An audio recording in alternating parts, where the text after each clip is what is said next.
ഇവിടെ എന്തോ സംഭവമൊക്കെ നടന്നു. ഞാനൊരു ഇതിനൊക്കെ കണ്ടതാണ്.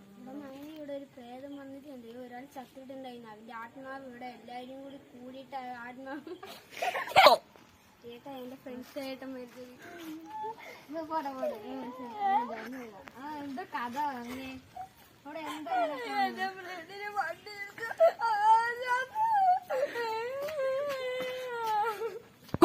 നിങ്ങൾ ആരാണ്?